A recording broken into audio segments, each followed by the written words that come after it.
Hi, my name is Jacqueline. I'll be covering the story of Medea.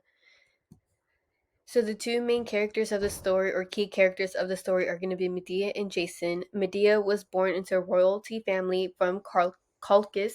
Her father was the king, and her grandfather was the Greek god Helios. Jason was born into a rightful prince of Locus, trained as a Greek hero, and owned the ship Argos. Jason was sent on a quest from his home country to go retrieve the golden fleece in Colchis, which belonged to Medea's grandfather Helios. Within this quest, Medea fell madly in love with Jason, ended up killing her own brother and father, and was exiled and married Jason in Corinth and had two little kids. Now, once they get married, Jason ends up leaving Medea for another woman, which happens to be the princess of Corinth,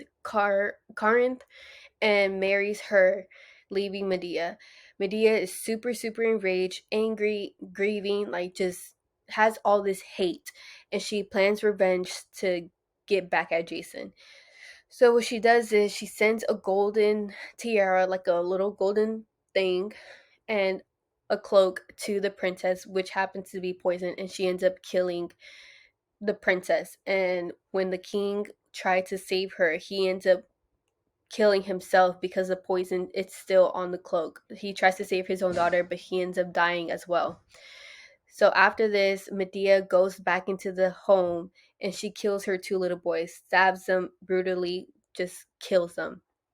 And now Jason was trying to prevent this, and he ends up losing both his two wives and his two little boys.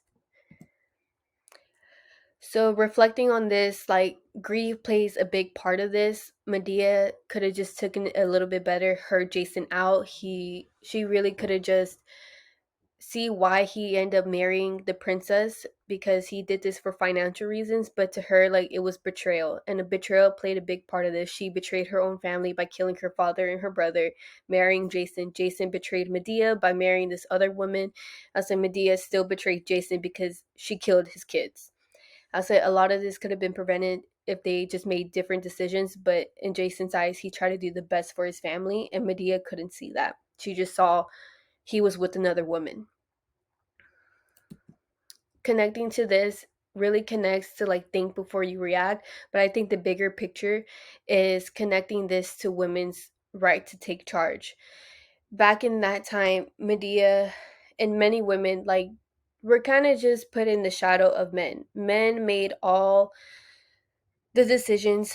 Men ran the country. Like men just basically kind of just took control, and women really didn't have a say. Like women had to sit there and take what men said. And I think to her it just wasn't going to work that way, because he hurt her and she wanted to make him feel that hurt. Like she wanted him to hear her emotions, hear how she felt. And I think this really kind of connects in today's society, because women are taking charge with their right to choose pro-life or against it. I was like, they really want to have their voices heard. They not with just like their own body, but like with work environment. I think that's what plays a big part in that as well. It's just having their voices heard in many areas to be as equal as men. And it's sad to think that women have the same issues so many years ago, before like Jesus walked the earth, and we're still having the same issues now, even after the fact. I was like, it's just still having not equality with men and women. Men still see women as weak and vulnerable, and I think that's the bigger part that we have to change as a society. And how it connects with Medea is just having women's voices heard, like their emotions heard, their opinions heard. That's where I connect Medea to today's society.